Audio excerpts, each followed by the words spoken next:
अगला सवाल है कामरान अहमद साहब का। आपने सवाल पूछा है कैसे बंद करेंगे कि नोट से भरे रूम्स इन्हीं के हैं जो हुकूमत में हैं, 5,000 वाले। अच्छा जी कामरान साहब,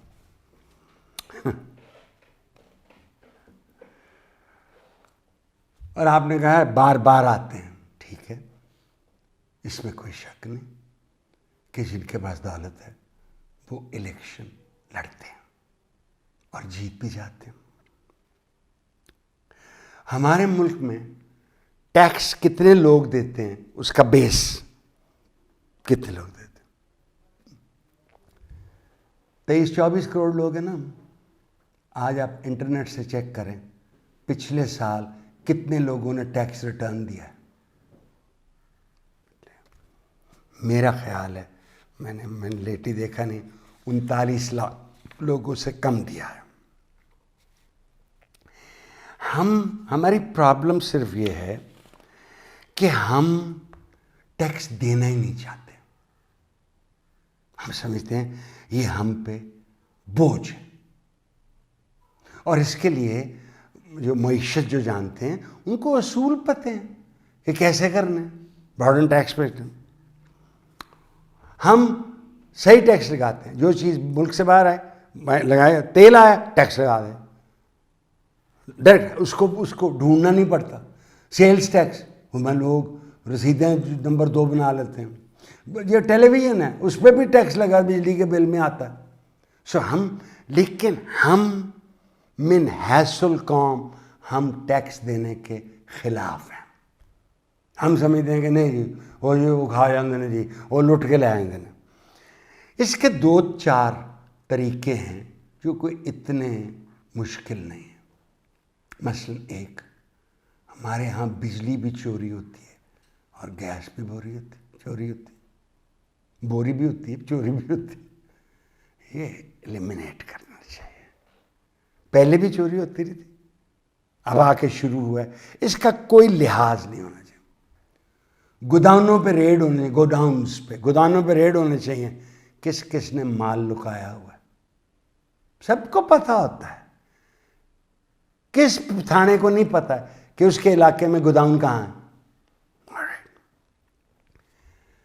ऐसे लोगों के CNIC ब्लॉक कर दें, बिल्कुल ब्लॉक कर दें। बिजली का बिल ज़्यादा आया दिया इसने, से उसका टैक्स रिटर्न नहीं है, बिजली काट दो, ब्लॉक। आपको हक नहीं है बिजली इस्तेमाल करने का अगर आप टैक्स नहीं देते। स्मगलिंग हो रही है भाई, आप खुद देखें। आप बताएं, किसी दुकान में चले जाएं, कपड़े की दुकान में चले जाएं, गैजेट्स की दुकान में चले जाएं, आप खुद पूछें और आप देखें क्या चीज़ है जो स्मगल नहीं हो रही। मैं पहली सजेशन, मगर मेरे पास अब्बल तो साहिब शुक्र है खुदा गंजे को नाखून नहीं देता। पहला काम ये करें, 5,000 का नोट डिमोनेटाइज कर दें। 3 महीने के आप कहें जमा कराने के CNIC के साथ, और फौरन जब वो जमा हो FBR को बता दें। मैं यकीन से कह सकता हूं हजारों नहीं लाखों लोग 5,000 के नोट जला देंगे। वो बता नहीं सकेंगे भाई कितने क्या यूं आए हैं हमारे पास इतने, और वो बंदे ढूंढेंगे जो कि हम मास्टर हैं। जैसे जिनके नाम कर्जे लिए जाते हैं, जिनके नाम प्लॉट लिए जाते हैं, बंदे ढूंढेंगे। लेकिन सख्ती, 3 महीने दें 5,000 के नोट के लिए, और उसके एवज उनको कुछ हिस्सा 500 रुपये के दें। मसलन अगर आदमी 1 करोड़ रुपया जमा कराता है तो उसको 5 लाख रुपए 500 रुपये के नोटों में दें। पहला स्टेप तो ये। दूसरा स्टेप, मैं 1,000 का नोट भी ख़त्म कर दूं, कहता हूं कर दो। क्यों है? इंग्लैंड ने 50 पाउंड का नोट रखा हुआ, अमेरिका ने $100 का रखा हुआ, इससे बढ़ के नहीं रखा हुआ। हम मामे लगते हैं 5,000 के ना, आप खुद सोचो बेटा, आप खुद सोचो, अगर 500 रुपये के नोट की 2 करोड़ रुपए रिश्वत देनी पड़े तो कितने नोट होने चाहिए? Just ask yourself. और अगर ज़्यादा रिश्वत देनी पड़ी, मुझे लगता है छोटा ट्रक ही कराना पड़ेगा। क्या इससे कोई इनकन्वीनियंस होगी? कोई हाँ होगी, बिल्कुल होगी। लिहाजा अभी से नोट छापने शुरू कर दें 500 वाले, अभी से चुप करके। और ध्यान बैंक का भी अब बैंक तेज हो गए। मसला अगर कोई 5 लाख रुपए जमा कराने जाए तो बैंक वाला पूछता है जी पैसे किधर से आए? सो कुछ हमने घिराव किया हुआ है। आप मैक्सिमम नोट 500 का रखें और देखें, and I tell you the answer. अगर मनी तो प्रिंट होती है ना, आप State Bank of Pakistan print कर देता है, तो जितने ज़्यादा कागज़ी पैसे होंगे उतनी ज़्यादा कीमतें बढ़ेंगी। वो चीज़ें तो वही, इसलिए आप कहते हैं मुर्गी का गोश्त महंगा, फलां चीज़ महंगी होगी। नोट कम करें थियरी में तो वो चीज़ों की कीमतें कम होने चाहिए। एक और मेरा, 1 साल के लिए मनी चेंजर बंद कर दें, बिल्कुल। और जो मनी चेंजर है उसे कहेंगे हमें जो आपके पास है गैर मुल्की करेंसी सरेंडर करें। हमें कहाँ से आई आपसे? और उसके लिए हमसे 500 रुपये के नोट हम आपको दिखाते हैं जब तक हम ये वेरीफाई नहीं करते। एक हमारा हमसाया मुल्क है अफ़गानिस्तान, वहाँ 20 साल रहे, फरंगी, रूस भी रहा, वहाँ चला गया। और हम चाहते हैं कि हमारे अफ़गानिस्तान, और हर कोई चाहते हैं हमारे अफ़गानिस्तान के ताल्लुक अच्छे हों, लेकिन उनकी सारी इंपोर्ट पाकिस्तान के थ्रू होती है।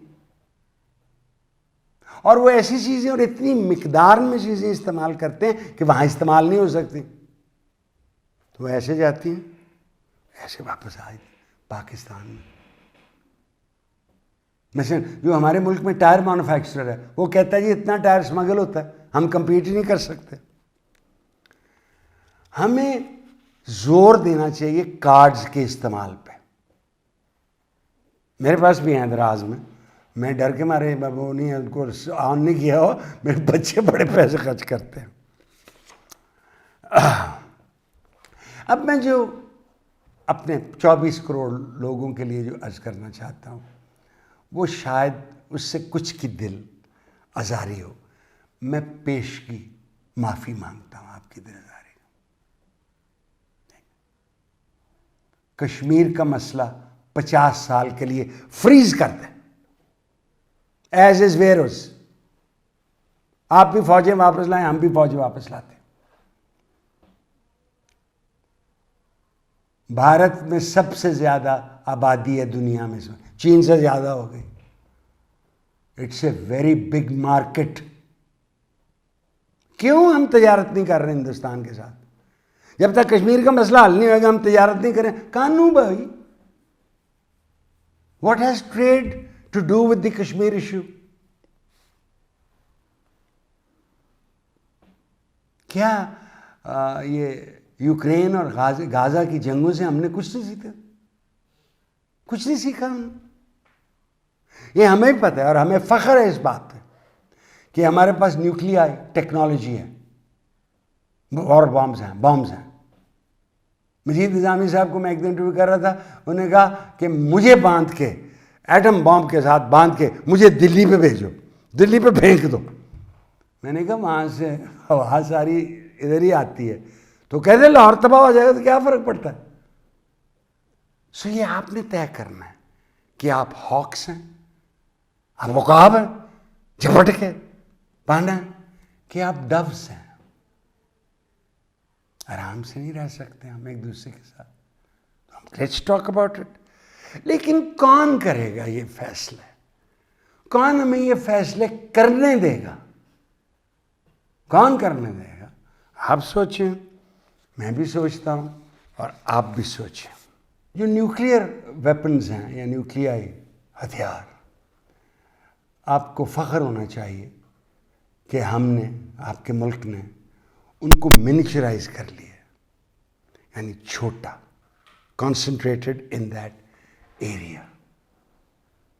और मैंने एक दफ़ा परवेज़ मुशर्रफ साहब से पूछा, जनरल परवेज़ मुशर्रफ साहब से, कि ये हमने चलाने हैं? तो उन्होंने कहा दिखाने के लिए रखे हुए, भाई अगर ज़रूरत पड़ी तो चलाएं। लेकिन द फ्यूचर मेरी नज़र में, मैं फौज में नहीं हूँ, मैं जब यूक्रेन की बॉम्बिंग देखता हूँ और गाज़ा के ऊपर बॉम्बिंग देखता हूँ, मेरा ज़ाती ख्याल इसका कहने कि the future is the air force, और हमें फोकस ज़्यादा करना चाहिए एयर फोर्स पे। अफवाज भी बड़ी अच्छी और बिल्कुल है। अफवाज के बारे में मैं आपको एक प्रिंसिपल, एक असूल बता दूं कंपनियों का। कंपनियों में नीचे होते हैं वर्कर, उनके ऊपर होते हैं सुपरवाइज़र, उनके ऊपर लोअर ग्रेड ऑफिसर, फिर उससे ऊपर ऑफिसर, फिर होते हैं, उसे कहते हैं कि पिरामिड की शक्ल होती है। जितना आप ऊपर जाएं उतना वो नैरो होता जाता है। हमें और अफवाज पाकिस्तान को सोचना चाहिए कि हमारा इन्वर्टेड पिरामिड तो नहीं है कि यूं यूं आप ऊपर जा रहे हैं वो फैलता जा रहा है। आप खुद सोचें, वो आप उनको देख नहीं है। कितने ब्रिगेडियर हैं हमारी फौज में, कितने मेजर जनरल्स हैं, कितने लेफ्टिनेंट जनरल्स हैं? I am not concerned at the level of colonel और major. As you go up उनकी कीमत ज़्यादा होती है, अदा करनी पड़ती है। सो ये आप देखें, वो भी देखें कि क्या कर सकते हैं और क्या नहीं कर सकते।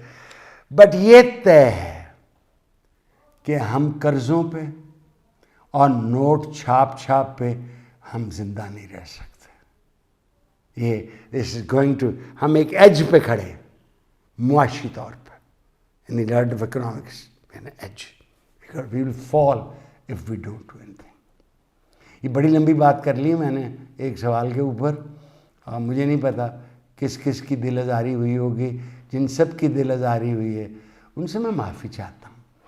देखो बेटा और बच्चों जो भी हो या बुज़ुर्गों जो भी हो, मेरे से बुज़ुर्ग कौन होगा, ये फ़ौज कोई नवाबों की फ़ौज नहीं है, ये मिडिल क्लास और लोअर मिडिल क्लास की। लेकिन हम एक सिक्योरिटी एस्टैब्लिशमेंट बने हुए और हम बन रहे हैं, और हमें ये है कि वो सियासतदानों के वो धागे खींच दें, और जो वो करते हैं वो फैसला वही होता है। मुझे नहीं पता ये ठीक है कि नहीं है, मुझे नहीं पता। मेरे कंटेम्प्रेरी जो थे, मसलन लेफ्टिनेंट जनरल आरिफ हसन, वो मेरे सेंट एंथनीज की क्लास वाले थे। लेफ्टिनेंट जनरल इम्तियाज़ शाहीन, वो रिटायर होके जा चुके हैं।